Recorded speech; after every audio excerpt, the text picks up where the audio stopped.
Բարեձեւելի հայրենակիցներ, ողջունում եմ ձեզ Համայնայության մայրաքաղաք Երևանից։ Այսօր հունիսի 26-ն է 2025 թվական։ Կխոսենք աշխարհաքաղաքական, տարածաշրջանային ներպետական ուշագրավ թեմաներից, որոնք կներկայացնեմ իմ մեկնաբանությամբ։ Սկսենք Հայաստանի իրադարձություններից։ Այսօր հայտարարություններ արի արտաքին գործերի փոխնախարարը, մի հատ հասկանանք, թե ինչ է կատարվում։ Հայաստանի փոխարտգործնախարար Վահան Կոստանյանն ասել է. թուրքական կողմը առնվազն վերջին մեկ տարում հանրային բավական դրական ազդակներ է տվել եւ Հայաստանին եւ Ադրբեջանին, որ իրենք շահագրգռված են, որ երկու կողմի հարաբերությունները կարգավորվեն եւ համապատասխան փաստաթուղթը կնքվի։ Ստամբուլի Դոլմաբահչե պալատում տեղի ունեցած Փաշինյան-Էրդողան հանդիպմանը Թուրքիայի նախագահը Փաշինյանի առջև չի դրել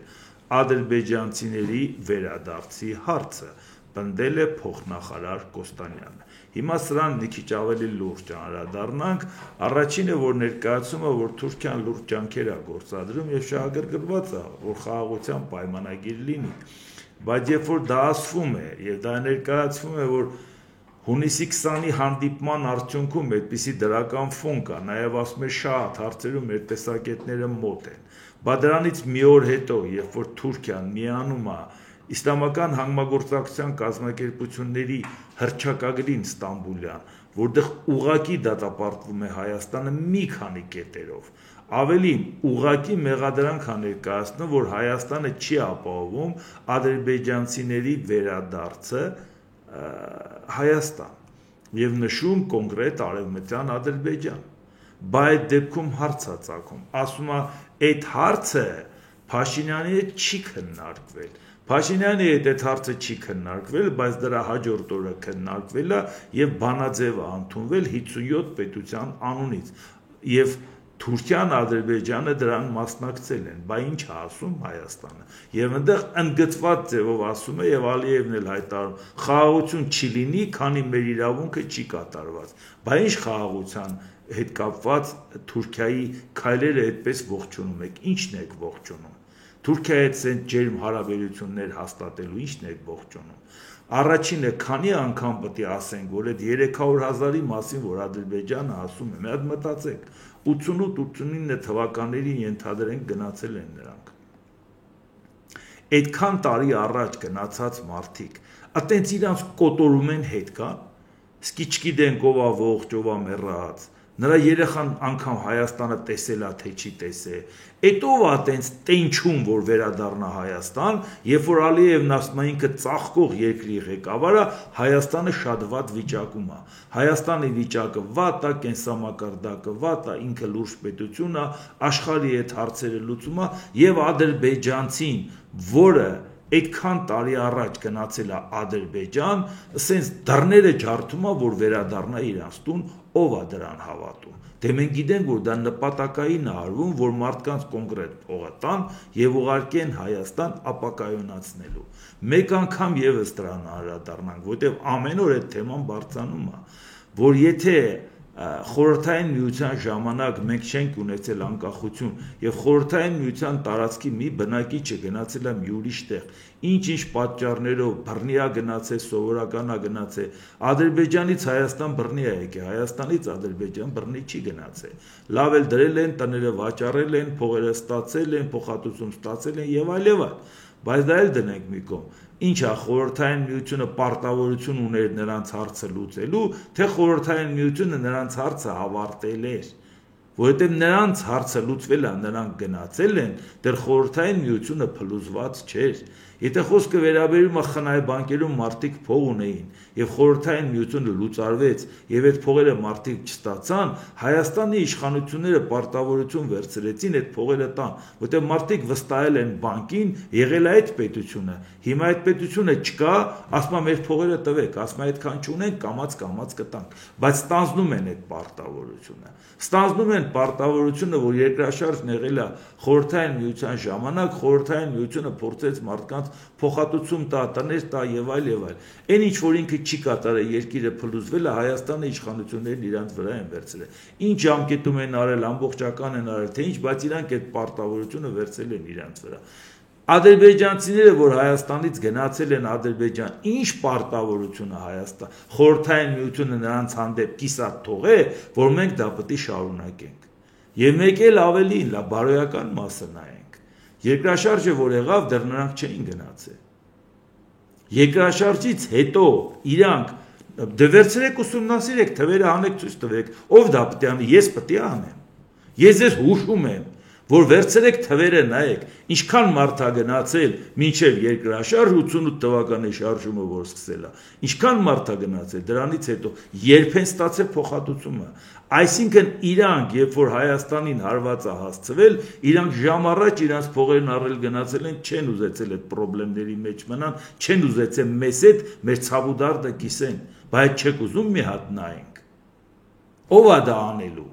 Ես դնեմ հատ նայեմ, ասեմ Ժողովուրդ ջան, լա մի հատ նայեք, որ պահից է սկսվել նրանց գնալը եւ ինչ հա տեղի ունեցել, ոնց են նրանց հետ վարվել եւ այսօր փոխանակ մենք ամոթանք տանք, ասենք բա որ դուք գնացել եք ու երկրաշարժ եղել է, ձեր տները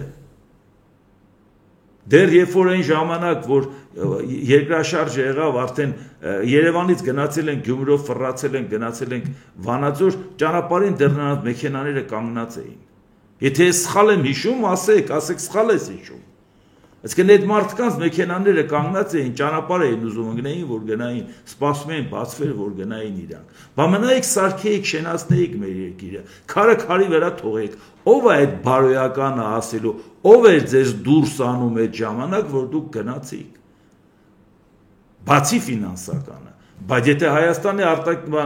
ազգային ժողովի նախագահը կանգնում ասում է իհարկե պետք է այդ խաղաղության փաստաթուղթ ստորագրենք, բա նրանք հետ պետք է գան, բա ինչ պետք է անենք։ Բա դրանով եք օրինականացնում այդ ամեն ինչը։ Նրանք էլ ասում են այո, բա նրանց իրավունքն է, պետք է վերադառնան։ Ինչ իրավունքի մասին է խոսքը։ Եվ այս կարգի հարցերը եւ մեկ էլ ուշադրություն դարձրեք, երբ որ մի բան Նիկոլ Փաշինյանը գցում է ասպարեզ, իր բոլոր թիմակիցները, այդ թվում նաեւ սազանդարները, որոնք Նիկոլ Փաշինյանին իբր անկախ հրապարակային գործիչներ են, բայց տենց բան չկա, Փաշինյանը հայտարարի եւ իրանք իրանք ձևերով չպաշտպանեն։ Բա ուր է ձեր դատապարտելը։ Բա հարցակվեք մի հատ Ադրբեջանի վրա, ասեք, ես ինչ ես քեզ թույլ տալիս։ Խաղաղության փաստաթուղթ ենք պատրաստում իրար հետ, գնում ենք, նստում ենք, պայմանավորվում ենք Էրդողանի հետ, դուք մեզ թիկունքում դնում եք նորից որոշում եք կայացնում, դատապարտում Հայաստանին մի շարք կետերով, այդ թվում պարտավորեցնում 300,000 մարդ ընդունի։ Ով է բա դա անելու։ Բա մեռանք ասելով, հարգելիներս, կանգնել եք, դատապարտել եք մի կողմին, դա ձեր ճաշակի հարցն է, թե դուք Իսրայելը կսիրեք, թե չեք սիրի։ Ամեն մեկը անհատական մարդ է, կարող է ինքը իր վերաբերմունքն ունենա Իսրայելի կամ հրեաների նկատմամբ, բայց ասում եմ, պետությունը պետք է առաջնորդվի քաղաքական շահերով, պետական շահերով, տեսնի նրա հետևին ով է կանգնած, Իրանի հետևին ով է կանգնած։ Այսօր դուք տեսաք, չէ՞ ինչպիսին է լինում դաշնակիցը։ Տեսաք Ամերիկան ինչ արեց Իսրայելի համար։ Դուք տես դաշնակից երբևիցե ունեցել եք, то տես դաշնակից կի Իրանն ունեցավ իդեմս Ռուսաստանի, որ մենք ունենայինք իդեմս Ռուսաստանի։ Հարցը մի կողմն է, այդ ձեր քաղաքական ճաշակի հարցն է, դուք կմեղադրեք Ամերիկային, թե ինչի խփեցիր Իրանին, թե չէ, կամ կմեղադրեք Իսրայելին, բայց դուք մտածեք, Իսրայելը հենց խնդիր ունեցավ Ամերիկան թիկունքին կանգնեց, դաշնակիցը այդպեսին է ալում, դրա մասին ենք խոսում։ Իսկ մենք դատապարտում ենք մեկին պաշտպանում Իրանին, իսկ Իրանը միանում է մի հատ փաստաթղթի դատապարտում Հայաստանին, պարտավորեցնում 300,000 մարդ հետ ընդունել։ Ուր է բա այդ աղմուկը ուր է ձեր մոտ։ Մեկի ծպտունը չեմ լսում։ Կանգնեք ինձ ասեք սխալ ես ասում, տենց բան չի եղել։ Մեր հարազատ Թուրքիան, Ադրբեջանը եւ Իրանը այդ փաստաթուղթը չեն ստորագրել։ Չեն քվեարկել, հակառակը բողոքել են, հանդես են եկել, ասել են, բա մեր եղբայր Հայաստանի հետ կապված, այս ինչ որոշումներ եք կայացնում։ Ասեք, մտցրեք աչքը, Ժողովուրդ ջան, դնեմ դա կարդամ, ամեն օր կարդում եմ այն ինֆորմացիան, որը որ կա, ես չեմ կարողանում այդ ինֆորմացիան գտնեմ։ Ինչու համար։ Որտե դա չի բխում իշխանության շահերից, բայց դեպքում ինքը ոնց բացատրի ինչի է Իրանին պաշտպանել։ Ես լավ ասում եմ Իրանի թիկունքին կանգնածները մեր բարեկամները չեն, պարզմասկի Իրանը մեր բարեկամը չի։ Այն ժամանակ, երբ որ ինքը քվեարկել է Հայաստանի դեմ, այդ ժամանակ սկի զինադադարը չի եղել, ինքը պատերազմի մեջ էր։ Ինքը պատերազմի մեջ էր, դեռ Ամերիկան չէր ասել գնում ենք զինադադարի, ամսաթիվ կա չէ դրան։ Այսինքն ինքը պատերազմի մեջ էր իր նեղության ժամանակ Հայաստանն իրան պաշտպանել է, ի վնաս Հայաստանի շահերի։ Ինքը Հայաստանին դատապարտում է, ժողովուրդ ջան, չեք ուզում իմանալ ինչ է կատարվում։ Բայց ամեն ինչը հասկացել եք, դրա համար ես ճղում եմ, որ բացատրեմ ինչ է կատարվում։ Իսկ մեր իշխանությունները լրիվ ուրիշ օրակարգ է, լավ մի բան քննադատեցիք, մի բան ասիք, հասկացանք։ Անխտիր բոլորը ելույթ են ունենում, որ այդ բոլոր ցանցը լցնեն, ինչ իմաստ ունի, իրավական համակարգն իրանն ասեց, վարչապետն իրանն ասեց, մյուսն իրանն ասեց, հասկացանք, հատ բոլորը դրա մասին կարծիք են հայտնում, անխտիր բոլորը, որտեվ ցուցում է իջացված, բայց մյուս կարծիքներն ով պետք է հայտնի։ Բա խոսում եք Հայաստանը գնում է Եվրոպա, չեք տենում եվրոպական լրատվամիջոցները ինչ գնահատական են տալի Նիկոլ Փաշինյանի ցինիկ վարքագծին։ Չեք տեսնում, վաղը ոնց եք այդ Եվրոպա գնալու, ում եք խափում։ Էլի կարող ես մի բան քննադատել, բայց այն ձևը, որ ամբողջ աշխարհը զարմացած էլի, թե Նիկոլ Փաշինյանը ինչն էր ուզում ցույց տա ամենայն հայոց կաթողիկոսին, բա արտասահմանյան մեդիաներին չեք ուսումնասիրում մեր մասին ինչ կարծիքի են։ Դե շատ դիպուկ գեղեցիկ բան ասվեց, հա, ու դուք էլ բոլորդ պաշտպանում եք։ Բա դրա տակից ոնց ենք դուրս գալու։ Հիմա շարունակենք։ Հայաստանի արտաքին գործերի փոխնախարար Վահան Կոստանյան։ Կարծում ենք մոտ ապագայում հնարավոր կլինի նոր քննարկում ունենալ Ադրբեջանի հետ։ Հայաստանի ու Ադրբեջանի ղեկավարների միջև վերջին քննարկումը տեղի է ունեցել Տիրանայում, Եվրոպական քաղաքական համայնքի 6-րդ գագաթնաժողովի շրջանակում։ Հայկական կողմը դրական է տրամադրված, հաշվի առնելով, որ մենք պատրաստ ենք ստորագրել խաղաղության պայմանագրերը։ Կողմ կլինենք նման հանդիպման անցկացմանը, ասել է Կոստանյանը։ Այսինքն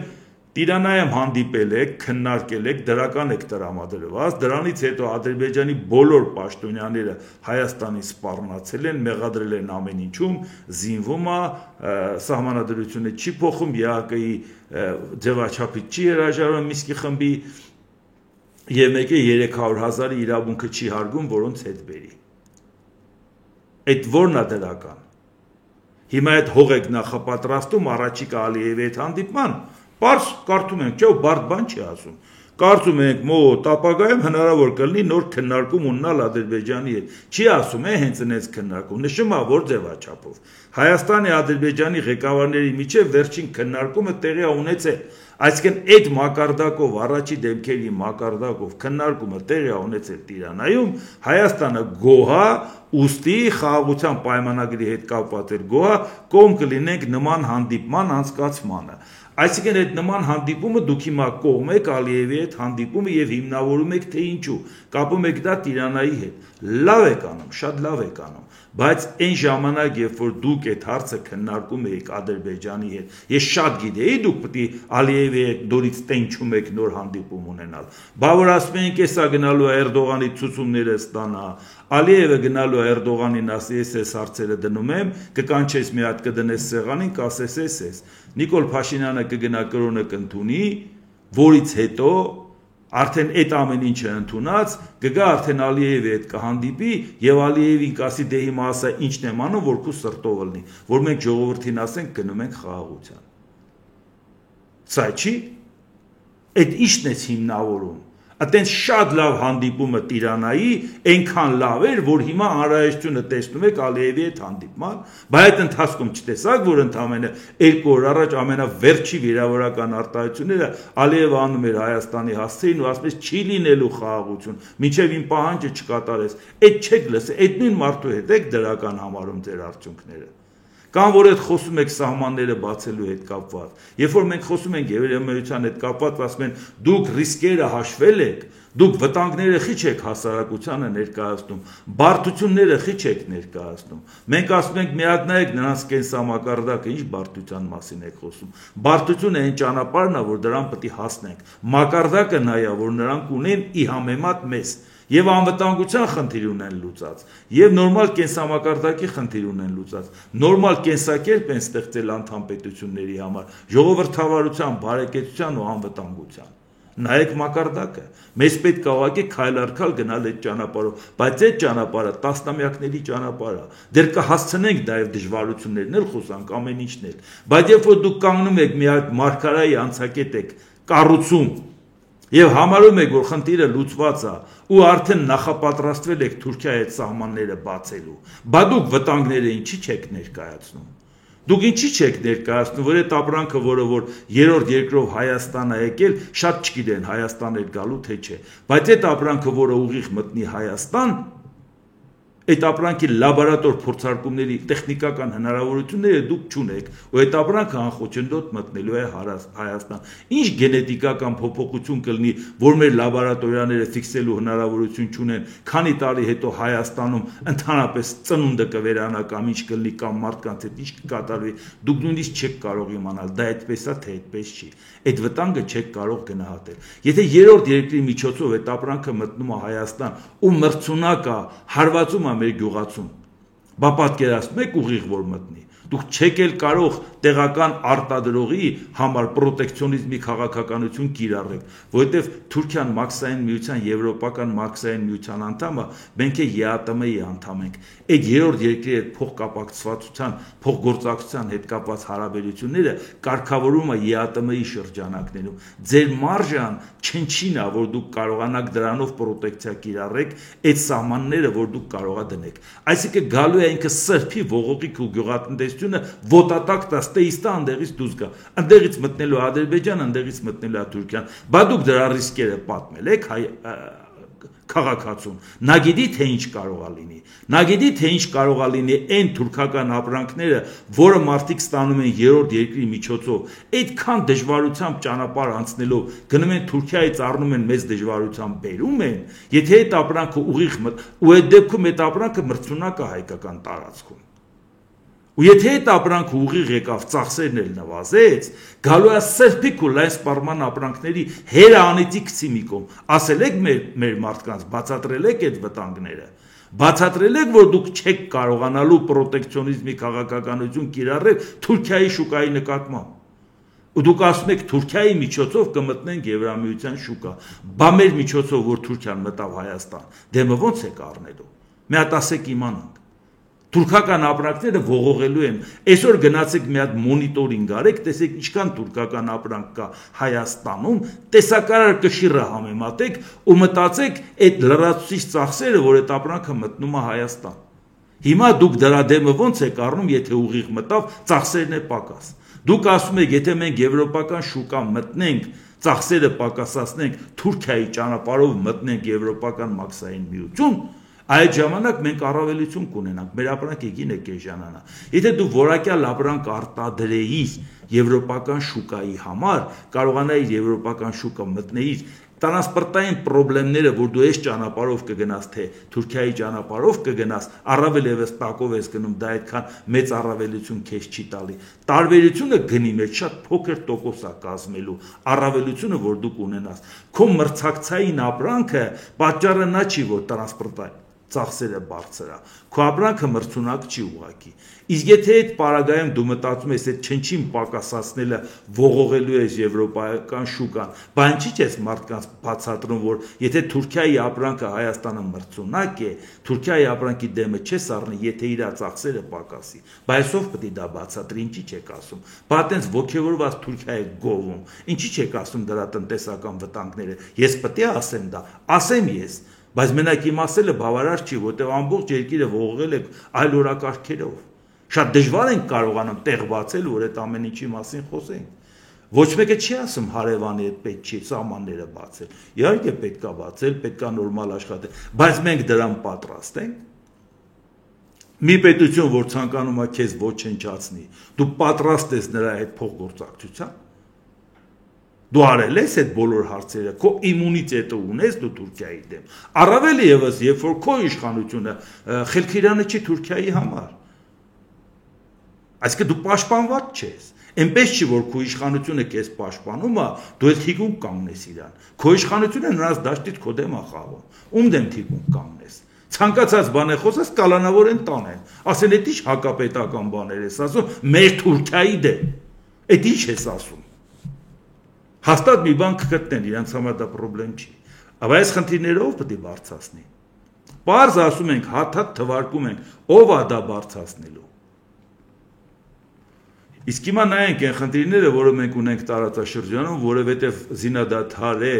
Իսրայել-Իրան, բայց փոխադարձ սպառնալիքներն ու մեղադրանքները չեն պակասել, դա նշանակում է վտանգում են նորից տարածաշրջանը ապակայունացնելու։ Անպայման չի պատերազմով ապակայունացնեն, դիրքային պայքար է գնում մեր տարածաշրջանում եւ ինչպես տեսնում եք, մենք մեր դիրքերը ոնց ենք զիջում։ Ուշադրություն նայեք, այս փսիխոզը, այս ամեն ինչ անելը, որ Եվրոպա ուրեք գնում ես, ոչ մեկ այնտեղ չի սպասում, այս Ռուսաստանից փոխվելու համար, այս ամբողջը արվում է մերժենք Եվրոպային, մերժենք Ռուսաստանին, որպեսզի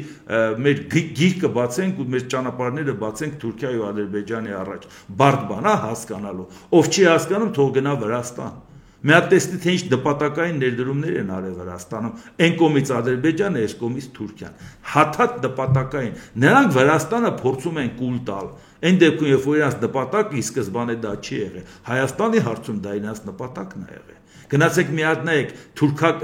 վրացական շուկան կարողանում է դիմակայել թուրքական բանին, ինտերվենցիային, որ նպատակային մտնում են այնտեղ։ Գնացեք նայեք էլի մի հատ դա էլ ուսումնասիրեք, բա ով պետք է դա անի։ Պկայնում եք առավոտից իրիկու Թուրքիայի գովքն եք անում, ով պետք է դա անի, հասեք։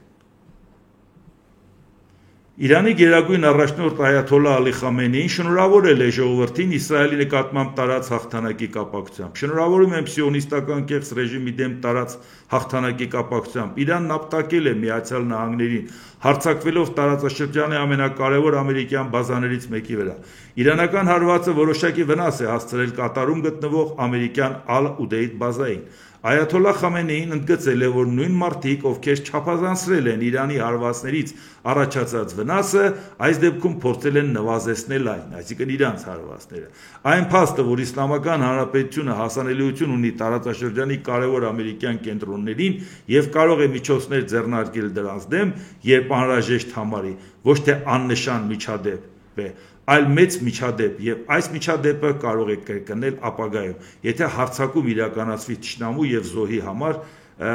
գինն անպայման բարձր կլինի, նշել է Իրանի գերագույն առաջնորդը։ Դուք ստեղ տեսնում եք խաղաղություն, ժողովուրդ ջան։ Մեր մոտ էլ ասում են, դե լավ, ամեն ինչ նորմալ է, անցնենք արդեն Հայաստանում իրար ուտելու։ Դուք խաղաղություն տեսնում եք ստեղ։ ԱՄՆ նախագահի Մերձավոր Արևելքի հարցերով հատուկ դեսպան Սթիվ Ուիթքոֆը հայտարարել է. Իրանի կողմից ուրանի հարստացումը եւ զինումը կարմիր գծեր են Միացյալ Նահանգների համար, հավելելով, որ հույս ունի Թեհրանի հետ համապարփակ խաղաղության համաձայնագրի կնքման։ Մենք չենք կարող ունենալ զինում, դա կապակայունացնի ամբողջ տարածաշրջանը։ Այդ դեպքում բոլորը կցանկանան ռումբ ունենալ եւ մենք պարզապես չենք կարող դա թույլ տալ, ասել է Ուիթքոֆը։ Բայց ամեն ինչի մասի որ ամիսներ առաջ խոսում էինք, երբ որ ուժի դիրքից խոսեք, ուժերի իրավունքից խոսեք, ոչ թե թույլի իրավունքը պաշտպանեք, ամեն մեկը մտածել է ուժի դիրքից հարևանի վրա հարձակվի, բայց սրա մասին էինք ասում նոր գլխին գաք։ Հարցին թե ինչպես է նախագահ Տրամպը վերջերս որոշել մեղմացնել Իրանի նկատմամբ սահմանված որոշ պատժամիջոցներ, թույլ տալով նրան նավթ վաճառել Չինաստանին։ Ուիթքոֆը պատասխանել է. դա նախագահի կողմից ազդանշան էր։ Սա ազդանշան էր չինացիներին, որ մենք ցանկանում ենք համագործակցել ձեզ հետ։ Հուսով եմ, որ դա կդառնա ազդանշան իրանցիների համար։ Հերթական անգամ մի հատ ժեստ Չինաստանին, որտեղ Չինաստանին կոտրել չհաջողվեց, Չինաստանին մեկուսացնել չհաջողվեց։ Հիմա Չինաստանի սիրաշահելու ժամանակն է։ Իրանի գերագույն առաջնորդ Այաթոլլահ Ալի Խամենեին հայտարարել է, որ ԱՄՆ նախագահ Դոնալդ Թրամփը խիստ չափազանցրել է Իրանի միջուկային օբյեկտներին հասցրած վնասի մասշտաբները։ Խամենեիի խոսքով իրականում վնասը աննշան է։ Այն դեպքում, երբ որ Ամերիկայի բոլոր ծառայություններն ասում են ոչնչացրել ենք, վերացրել ենք, ասում է դա աննշան է։ Իրանը հաղթել է ոչ միայն Իսրայելին, այլև ԱՄՆ-ին։ ԱՄՆ-ն ոչ մի արդյունքի չի հասել։ Իրանի դեմ պատերազմում իսկ մենք հաղթեցինք եւ ջախջախի չարված հասցրեցինք նրան։ Խամենեին հավելել է, որ ԱՄՆ-ն ուղղակիորեն միջամտել է Իրանի հետ հակամարտությանը, գիտակցելով, որ Իսրայելը դատապարտված է լիակատար ոչնչացման, եթե Թեհրանի հետ հակամարտությունը շարունակվեր, եւ Իսլամական Հանրապետությունը հաղթանակ տարավ։ Հիմա էլ տեսեք այդ վերաբերմունքը, որ հոգևոր առաջնորդը, գերագույն առաջնորդը ինքը ասում է, որ պատասխանել ենք տալու, ոչ մի բան չեք արել, եթե ինքը անդադ խոսում է միջուկային օբյեկտներին չնչին վնաս եք տվել, ինչի համար է ասում։ Այսինքն մենք դա կարող ենք վերականգնել, բայց եթե վերականգնենք, արդեն ՄԱԳԱՏԵ-ին թույլ չենք տա ատոմային էներգիայի միջազգային գործակալությանը, որը գա եւ ուսումնասիրություններ կատարի։ Այսինքն դուք այլևս ինֆորմացիա չեք ունենա, թե մենք ինչ ենք անում։ Այս վտանգը իմաստը ո՞րն էր։ Այսքան վտանգ ստեղծելու։ ԱՄՆ նախագահ Դոնալդ Թրամփը քննադատել է Իսրայելի վարչապետ Բենյամին Նեթանյահուի դեմ ընթացող դատավարությունը, անվանելով այն ծիծաղելի քաղաքական հետապնդում եւ կոչ անելով անհապաղ չեղարկել այն կամ ներում շնորհել մեծ հերոսին։ Թրամփը հայտարարել է, որ Նեթանյահուն, որի հետ ինքը վերջերս դժոխք է ապրել, պայքարել է Իսրայելի դաժան եւ խելացի երկարամյա թշնամու Իրանի դեմ, ցուցաբերել է աննախադեպ քաջություն եւ նվիրվածություն։ Բիբին ռազմիկ է, գուցե Իսրայելի պատմության մեջ աննման ռազմիկ, նշել է Թրամփը, հավելելով, որ Նեթանյահուի շնորհիվ Իսրայելը խուսափել է կորուստներից, խայտառակությունից եւ քաոսից։ Տեսեք ինչպես անգամ ցանկանում է միջամտել դատական համակարգի գործերին, հիշում եք, չէ՞, ասում էր մենք ուրիշ երկրի գործերին չենք խառնվելու, դա ընդհանրապես մեր քաղաքականությունից պետք է հանենք։ Բայց պարզվում է դա Իսրայելին չի վերաբերում։ Իսրայելը արդեն Ամերիկա է։ Ամերիկայի լավ կտորն է, այսպես ասած, էլի Թրամփի պատկերացմամբ։ Թրամփը նշել է, որ սա առաջին դեպքն է, երբ գործող Իսրայելի վարչապետը դատարանի առջև է կանգնում։ Ես էլ մի բան ասեմ, վատ չի լինի, որ Դոնալդ Թրամփի խորհրդականները կողքից իրան ասեն մի բան, որ հայտարարում ես, հարցրու։ Խո դու Նիկոլ Փաշինյանը չես, ասես հետո հարցնես։ Հետո սխալդ առաջ տանելու համար 5 հատ նույն բանից գրես, տարբեր ձևերով։ Իսրայելի վարչապետ Բենյամին Նեթանյահուն գուցե առաջինն է, որ դատարանի առաջ է կանգնում, բայց առաջին անգամ չի, որ դատարանի առաջ է կանգնում։ Էն էլ կանգնել է լավ պաշտոնական դիրքի չարաշահման ու կոռուպցիայի համար։ Այնպես որ եթե Դոնալդ Թրամփը տեղյակ չի, լավ չի, որ տեղյակ չի։ Եթե տեղյակ է, բայց փորձում է ուրիշ ձևի ներկայացնել, էլի լավ չի։ Այսպիսի հետապնդում այն մարդու նկատմամբ, ով այդքան շատ բան է տվել, անընդունելի է, հայտարարել է Թրամփը։ Թրամփը նաև ընդգծել է, որ Նեթանյահուի հետ իր համագործակցությունը եղել է աննախադեպ ներդաշնակ, պնդելով, որ ԱՄՆ-ն է փրկել Իսրայելը եւ այժմ ԱՄՆ-ն է փրկելու Բիբի Նեթանյահուին։ Իհարկե, այն որ ԱՄՆ-ն է փրկել Իսրայելը, այդ ակնհայտ է, որովհետև տեսան, որ այդ փոխադարձ հարձակումների ժամանակ Իրանի տարածքն ու բնակչությունը նայի Իսրայելի չէր կարող Իսրայելը տեղ հաղթանակ տանի, եթե Միացյալ Նահանգները նույնիսկ ռմբակոծությունից հետո չկարողացավ հարցը լուծել, լավ, 3 միջուկային օբյեկտի խփեցիր, բայց իրանցիները դրանից կապիտուլյացիայի չենթարկվեցին։ Արդյունքում ստացվեց, որ պետք է գնալ խաղաղության, թե շարունակելն անիմաստ էր։ Այնպես որ այո, իսկապես Միացյալ Նահանգները փրկեց Իսրայելին, բայց այդ դեպքում հարցածագում, եթե Միացյալ Նահանգների նախագահ ծայրից պատմում է, որ այդ ամբողջը իր հետ համաձայնեցված եւ իր կողմից եւ ինքն է փրկել Իսրայելին, նորից վերադառնանք նրան, անկախ մեր համակրանքների եւ հակակրանքների։ Հայաստանի իշխանություն, դու Ամերիկային ինչ էիր մեղադրում։ Ինչ էր դատապարտում։ Ինչ տվեց դա քեզ։ Դա քեզ տվեց, որ լավացար Թուրքիայի, Ադրբեջանի, Իրանի հետ, որոնք ընդհանրապես քո հայտարարությունից մի քանի օր հետո դատապարտեցին քեզ եւ պարտավորեցրեցին 300,000 մարդ հետ բերել։ Ինչ տվեց դա Հայաստանին։ Չգիտեիր, որ Իսրայելի հետևը կանգնած է Ամերիկայի Միացյալ Նահանգները, առանց Ամերիկայի Միացյալ Նահանգների չի հարձակվի։ Քանի անգամ ասենք, գնացեք Աֆրիկա, զուլուսներին հարցրեք։ Գնացեք մտեք, համակարգիչ չունի, հեռախոս չունի, գնացեք մտեք, հարցրեք։ Մտեք անտառները, ջունգլիներ մտեք, այդ պիգմեյներին հարցրեք, ասեք ընկեր, Իսրայելը Իրանին խփել է, կասի ինչ ես խոսում, առանց Ամերիկա չէր խփի։ Այդքանը պիգմեյները, զուլուսները, բոլոր տեղերի աբորիգենները գիտեն, Հայաստանի արտաքին գործերի նախարարությունը չգիտեր։ Ինչ շահեցիք ես, ուզում եմ իմանալ, լավ, ես սխալվում եմ, ճիշտ եք արել, ինչ շահեցիք։ Դատապարտող հայտարարություն շահեցիք։ Իսրայելի վարչապետ Բենյամին Նեթանյահուն շնորհակալություն է հայտնել ԱՄՆ նախագահ Դոնալդ Տրամփին հայկական պետությանը ցուցաբերած աջակցության, ինչպես նաև Նեթանյահուի դեմ դատական գործընթացները դադարեցրու կոչ անելու համար։ Այսինքն Ամերիկայի Միացյալ Նահանգները միջամտի ուրիշ պետության դատական համակարգի գործի են մի հատ ամոթանք տա դատարանին։ Համարում ենք դա նորմալ, դե ինչ ասեմ։ Շնորհակալություն նախագահ Տրամփ ինձ եւ Իսրայելին ու հրեա ժողովրդին ցուցաբերած աջակցության համար։ Մենք կշարունակենք համատեղ աշխատել մեր ընդհանուր թշնամիներին հաղթելու, մեր առևանգված մարդկանց ազատելու համար, գրել է Նեթանյահուն։ Իսկ հիմա տեսնենք Ռուսաստանի գնահատականը։ Այն դեպքում այն Ռուսաստանի, որի հետ ցանկանում էր հարաբերությունը լավացնել Դոնալդ Տրամփը եւ որի պատճառով անգամ մեղադրում էր Զելենսկուն եւ ի վերջո գոնե այս վերջերս ոնց որ հասկացել է որ իրավիճակը փոխվել Ռուսաստանը շատ կոշտ քննադատեց Ամերիկային ոնց որ հիմա առիթն օգտագործում ասում են գոնե առիթը օգտագործի շուրգա հակառակ ուղղության վրա Ռուսաստանի արտգործնախարարության պաշտոնական ներկայացուցիչ Մարիա Զախարովան հայտարարել է ԱՄՆ եւ Իսրայելը պատասխանատու են Իրանի շուրջ հակամարտության հետ կապված ՄԱԳԱՏԷ-ի հեղինակությանը հասցված վնասի համար ահա Այն ինչը որ լսում եք, բայց Ռուսաստանի հետ էիք լավացել, ագրեսորը օկուպանտ չէիք համարում, մեղադրում եք Զելենսկուն։ Հիմա հասկացաք, որ եթե դու չես համարում, քեզ են համարում։ ԱՄՆ Պենտագոնի ղեկավար Փիթ Հեքսեթը հայտարարել է, որ ԱՄՆ-ի կողմից Իրանի միջուկային օբյեկտներին հարվածները եղել են պատմականորեն հաջողված եւ խորապես վնասել են Իրանի միջուկային ծրագրերը։ Հեքսեթի փոխանցմամբ Իսրայելի ատոմային էներգիայի գործակալությունը հայտարարել է, որ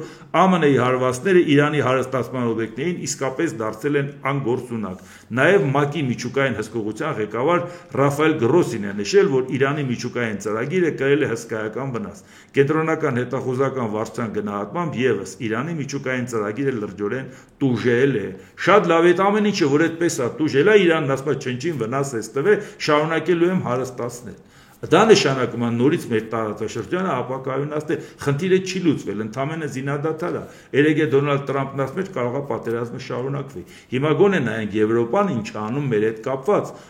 կոնկրետ Հայաստանի չէ, Եվրոպայի անվտանգության հետ կապված, որի մաս ենք մենք պատկերացնում, որ ձգտենք, որ դրան հասնենք։ Գերմանիայի կանցլեր Ֆրիդրիխ Մերցը հայտարարել է. մենք պետք է մեծացնենք Մոսկվայի վրա տնտեսական ճնշումը։ Եվրամիությունը դա անում է վերջապես ուժի մեջ կմտնի պատժամիջոցների նոր փաթեթը, սակայն դա բավարար չէ։ ԱՄՆ նույնպես պետք է գործի, որտեղ այս վերջի շրջանում ԱՄՆ пассив է դրա հետ կապված։ Մերցը հույս է հայտնել, որ ԱՄՆ սենատը առաջիկա օրին կընդունի Ռուսաստանի դեմ նոր պատժամիջոցների մասին օրենք, Մերցն արդեն քննարկել է դա ԱՄՆ նախագահ Դոնալդ Տրամփի հետ եւ կոչ արել նրան հաստատել միջոցառումները։ Հիմա նորից ասեք Գերմանիայի ակտիվությունը դե լավ գիտեք, որ նպատակը լիդերություն ստանձնել է Եվրոպայում, որտեղ ինքը բոլոր բարենպաստ հնարավորություններն ունի։ Մի քիչ կասկածանքով էին վերաբերում Գերմանիայի զինվելուն, տեսել են երկու համաշխարհային պատերազմը ով ինչ արել, բայց հետո հասկացան, որ Գերմանիայի կարիքն ունեն, Գերմանիան լարիթն օգտագործում։ Ամենամեծ բնակչություն ունի Եվրամիության եւ Եվրոպայի, նաեւ Մեծ Բրիտանիան հաշված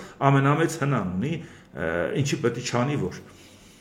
Գերմանիայի կանցլեր Ֆրիդրիխ Մերցը ճնշում է գործադրում Բրյուսելի վրա ԱՄՆ-ի հետ առևտրային համաձայնագիրը շուտապույտ կնքելու համար։ Նա մտահոգություններ ունի, որ Եվրամիությունը կարող է ստանալ անհավասար համաձայնագիր, որը ձեռնտու կլինի միայն ԱՄՆ նախագահ Դոնալդ Տրամփին։ Հարցը բարձրացնելով Եվրամիության առաջնորդների գագաթնաժողովի օրակարգում Մերցը քննադատել է Եվրոպական հանձնաժողովի բանակցային ռազմավարությունը, այն համարելով չափազանց բարդ։ Նա կոչ է արել ավելի մեծ հաշվետվողականությամբ եւ հսկողությամբ մոտենալ ԱՄՆ նախագահի հետ բանակցություններին։ Այս պահանջը նա մտադիր է ներկայացնել Եվրամիության այլ առաջնորդների, Ֆրանսիայի նախագահ Էմանուել Մակրոնի եւ Իտալիայի վարչապետ Ջորջո Մելոնիի հետ։ Այսինքն սա էլ ինչպես տեսնում եք, նաեւ նույնիսկ Միացյալ Նահանգների հետ հարաբերությունները կարգավել, բայց ոչ ի վնաս Եվրամիության։ Ինչպես տեսնում եք, Մերցը քայլ առ քայլ ակնհայտորեն բավական ակտիվ ու ագրեսիվ ձևով փորձում է լիդերություն ստանձնել։ Պաշտպանության եւ տիեզերքի հարցերով եվրահանձնակատար Անդրյուս Կուբիլուսն ասել է.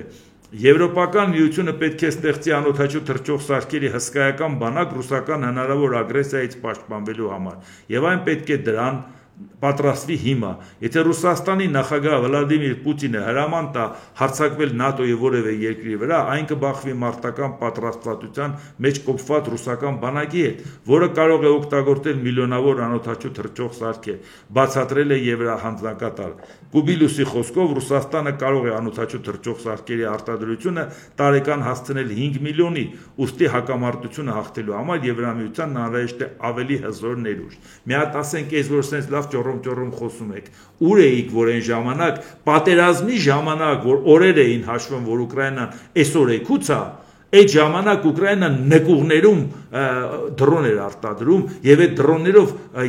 երկնքում առավելություն է ստացել Ռուսաստանի նկատմամբ։ Հիմա որ sense դրոնների արտադրություն եք ուզում, ձեր մոտ անեք, Ուկրաինայում անեք, դա ինչից եկավ։ Պատերազմի մեջ տեսակ, որ մի փոքր երկիրը այն մյուսին ինչպես կարող է կարգի հրավիրել իր դրոնների արտադրությամբ եւ իր դրոնների արդյունավետությամբ։ Հիմա դուք եք ընկել ուսումնասիրում են փորձը, որը Ուկրաինան այլևս ունի, ուսումնասիրելու այդ փորձը եւ որպեսզի դրոններ կարողանաք արտադրել թե ձեզ համար, թե Ուկրաինայի համար։ Բայց առօրդից իրիկու մտածում եք Ուկրաինայի ոնց փուրը տակ, Ուկրաինայի ոնց հանձնեք Ռուսաստանին, հետ քաշվեք, ասեք ոչ մի խնդիր չկա։ Համոզվեցիք հիմա։ Ուկրաինայի տեխնոլոգիաներով դրոններ եք ուզում արտադրեք, բայց Ուկրաինան այդ տեխնոլոգիաները ձեզանից է վերցրել։ Ուղղակի կարողացել է վրան աշխատի կատարելագործի, բարեխղճորեն աշխատի։ Հրթիռակոծությունների ու ռմբակոծությունների տակ։ ԱՄՆ նախագահ Դոնալդ Տրամպը հագայում ՆԱՏՕ-ի գագաթնաժողովի շրջանակներում Ուկրաինայի նախագահ Վոլոդիմիր Զելենսկու հետ 50 րոպե տևած հանդիպումից հետո հայտարարել է, որ կքննարկի Ուկրաինայի Ռուսաստանի գրոհներից պաշտպանելու համար լրացուցիչ Պետրիոտ հակահրթիռային համակարգերի տրամադրելու հարցը։ Վլադիմիր Պուտինը պետք է վերջ դնի այս պատերազմին։ Հարցին թե արդյոք Վաշինգտոնը այս տարի կավելացնի Ուկրաինայի պաշտպանության ֆինանսավորումը, Տրամպը պատասխանել է. ինչ վերաբերում է ֆինանսավորմանը, կտեսնենք, թե ինչ կլինի։ Ինչպես տեսակ, այսինքն վերանայվում է, գուցե ոչ մեր ցանկալի արագությամբ, բայց վերանայվում է վերաբերմունքը ուկրաինական պատերազմի նկատմամբ Դոնալդ Տրամպի, իսկ այսօր գիտենք աշխարհում նրա դերակատարությունը ինչ չափի է եւ ցանկացած պարագայում շատ բան կախված է նրա վերաբերմունքից։ Ինչպես տեսնում ենք, Եվրոպայի համառությամբ, Ուկրաինայի համառությամբ եւ Ռուսաստանի թույլ տված սխալների պարագայում Դոնալդ Տրամպը կարողանում է այդ սխալները ուրիշների վրա գոնե գցելով ուղի սեփական սխալները փառք Աստծո, գոնե կվերադառնա այդ դաշտ։ Ռումինիայի նախագահ Նիկոշոր Դանը հայտարարել է, որ Եվրամիության գագաթնաժողովում որոշվել է, որ հուլիսի 4-ին Եվրամիությունը Քիշինևում կայանալիք Եվրամիություն Մոլդովա գագաթնաժողովի ժամանակ կբացի Մոլդովայի Եվրամիության անդամակցության վերաբերյալ բանակցությունների առաջին կլաստերը։ Ուշադրություն դարձնենք, որ իրանք դա այս ամեն ինչը համահունչ տանում էին Վրաստանի, Ուկրաինայի հետ, Վրաստանը ինքը իրան խաղից դուրս դրեց, իսկ Ուկրաինային ուղղակի նաև կոնսենսուս չկա 27 երկրները համաձայնության կան, մի քիչ դժվարություններ է առաջացել, բայց այնուամենայնիվ ձևը կգտնեն դա հաղթահարելու, իսկ Մոլդովայի հետ կապված իրանք ասում են մինչև այս Եվրոպարլամենտի լիազորությունների ավարտը մինչև 2029 թվականը հասցնենք Մոլդովայի հարցը լուծենք։ Այն դեպքում, երբ որ իրանք ժամկետ էին տվել մինչև 2030, բայց իրանք ժամկետը պրծնելուց առաջ ուզում են, որ հայտարարեն, որ վերջապես մի նոր անդամ ունեցանք եւ Մոլդովայի հետ շատ լրջորեն այդ ուղղությամբ աշխատում են։ Ցավալիորեն մեր մոտ էլ Հայաստանում շատ-շատերը չեն հասկանում, որ միայն հայտարարություններ անելով ենք, որ Եվրոպայի հետ ենք, օրենք ենք ընդունել, որ ընդունել ենք, բայց ոչ մի քայլ այդ ուղղությամբ չեն կարել, դա չի իրական ճանապարհը։ Իրական ճանապարհը հետևողականորեն գնում են։ Որևէ ձևով դուք չեք կարող եվրոպական չինովնիկներին խաբել, թե դուք այդ ճանապարհով եք գնում։ Բարեկիրթ կխոսեն, հետներդ կժպտան, հետներդ կնկարվեն, բայց իրանք ձեր այդ հարցերը չեն անելու։ Չեն անելու, որովհետև իրանք իրական չեն տեսնում։ Նրանք տեսնում են, որ մեր իշխանությունն ուշնում միտքը ամեն ինչ անել արդարացնել, թե ինչու ենք Թուրքիայի ու Ադրբեջանի հետ լավանում, կարող է մեր սահմանը փակվի դրսի հետ, կարող է այս խնդրը լինի եւ այլ եւ այլ։ Իսկ հիմա նայենք մի հատ էլ հարց, Հայաստանի առողջապահության նախարարությունից հայտնում են, որ այսօր աշխարհը նշում է թմրամիջոցների օգտագործման եւ ապօրինի շրջանառության դեմ պայքարի միջազգային օրը։ Սա այնպիսի թեմա է, որ արժե անպայման անդրադառնալ։ Վերջին տարիներին ինչպես ամբողջ աշխարհում, այնպես էլ Հայաստանում թմրամիջոցների չարաշահման, դրանց ապօրինի շրջանառության հետևանքով առաջացած խնդիրներն ավելի արդիական ու տեսանելի են դարձել։ Շահագրգիռ գերատեսչությունների, իրավապահ մարմինների, առողջապահական ոլորտի, կրթության եւ սոցիալական ծառայությունների համագործակցությամբ մշակվել է Հայաստանի կառավարության կողմից ընդունվել է թմրամիջոցների եւ հոգեմետ նյութերի ոչ բժշկական նպատակներով գործածման եւ ապօրինի շրջանառության դեմ պայքարի ռազմավարությունը եւ դրանից բխող 2025-27 թվականների գործողությունների ծրագիրը, որում ներառված են միջոցառումներ խնդրի հաղթահարման ուղղված բոլոր ուղղություններով։ Համագործակցելով գործընկեր պետական կառույցների, միջազգային եւ հասարակական կազմակերպությունների հետ, առողջապահության նախարարությունը շարունակում է զարգացնել թմրամիջոցներից կախվածության բուժման համալիր ծառայությունները, ինչպես նաեւ հանրային իրազեկման եւ նախազգուշացման նախաձեռնությունները։ Դեռահասներն ավելի խոցելի են թմրամիջոցների նկատմամբ, քանի որ նրանց գործածման հետևանքով շատ արագ ձևավորվում է կախվածության համախտանիշ։ Դրանք դեռահասների օրգանիզմի վրա թողնում են ծանր ախտաբանական ազդեցություններ։ Թմրամիջոցները սպառնալիք են յուրաքանչյուր քաղաքացու, նրա ընտանիքի, հասարակության համար զերծ մնացեք թմրամիջոցներ գործածելուց, դրանք վտանգավոր են առողջության եւ կյանքի համար։ Հիշեք, նույնիսկ մեկամյա օգտագործում, մեկանգամյա կարող է լինել ճակատագրական։ Այս ամեն ինչը լսեցիք, չէ՞, ինչքան է սարսափազդու ներկայացվում։ Եվ մեկ էլ մարդիկ դնում են ազգային ժողովի նախագահի հարցազրույցից կտրում են կտոր, որտեղ ասում է ես մարիխուանա օգտագործել եմ եւ կարծում են, որ նա պետքա օրինականացվի։ Այսպես կտրել են, որպես գովազդային նյութ, իրանք թմրամիջոց են վաճառում։ Երիտասարդների ոնց են ցանցը գցում։ Կայացած մարդիկ դրա վրա չեն խաբվում։ Թույլ խառնվածքի տեր մարդկանց ոնց են ասում։ Ահա հետամանած չէ, վերցրու օգտագործի։ Տեսնում ես, բասմա լավ, դա ասում են լավ բան չի։ Ինչ է լավ բան չի, ազգային ժողովի նախագահն ասում է լավ բան է։ Ազգային ժողովի նախագահն ասում է լավ։ Աշխարհը իրանց նա տեսեք ինչ են անում, ոնց են վայելում, ինչ փողեր են աշխատում, ում ուզում են նստացնում են, ինչ ուզում են անում են, աշխարհ են մանգալի, տեսեք ինչ մեքենա են քշում։ Վերջապես օգտագործի թմրանյութ դարձի պաշտոնյա։ Բա ոնց են իրանք հիմա ապրանք վաճառում։ Այսքանը որ լոլոն կարդում եք, հայտարարություն եք անում Հայաստանի անունից, չտեսակ որ խորհրդարանական կառավարման համակարգի պարագայում պարլամենտի նախագահը կանգնում է գովազդում է, որ հերիք չի ինքը օգտագործել է, մի բան էլ խրախուսում է, որպեսզի դա օրենքով հաստատվի։ Այս ձևի եք պայքարում թմրամիջոցների դեմ։ Լա դուք մեր վիճակը պատկերացրեք, որ մենք կառավարությունից իրիկու ասում ենք ծխելն է անգամ վատ։ Ժողովրդյան դրա մասին մի մտածեք։ Ձեզ գալիս են ներկայացնում են, որ թմրամիջոցը շատ օգտակար է, ուշ թե շուտ դա պետք է բանալ։ Մի անգամ հյուրասիրում ենք դեռահասին, հետո դեռահասին կախվածության մեջ գցում, ասում են գնա տնից փողը գողացի, արի որ հիմա առնես։ Չգիտենք դա ինչ են անում, ոնց են վաճառում։ Վաճառում են այդ գովազդային հոլովակով, որը ներկայացնում է երկրի իշխանության անունից։ Այս ձևի են անում։ Մարդկանց ոնց են իրանք ցանցը գցում, ցանկացած հարցում։ Ցանկացած մի հատ օրինակ ասեն, ասեն բոլորն են ծախված։ Ժողովուրդ ջան, բոլորը ծախված են, դուք էլ արեք, դուք չանեք ուրիշն է անելու։ Վերաբերվի ցանկացած հարցում, երկրի ղեկավարներն ու նախկինները երկիրը ծախում են։ Դուք ինչի չեք անում, որ դրանց պետք է այդ կարգի օրինակներ ու այդ կարգի գովազդ, ու այդ կարգի գովազդը տալիս է այս իշխանությունը։ Դե ինչ, այսօր այսքանը, եթե հավանեցիք, սեղմեք լայք կոճակը, բաժանորդագրվեք Էդվարդ Անտինյան YouTube-յան ալիքին, սեղմեք զանգակ կոճակը, գրեք մեկնաբանություններ, գրեք հարցեր, դիտեք եւ դատեք ինքներդ։ Շնորհակալություն։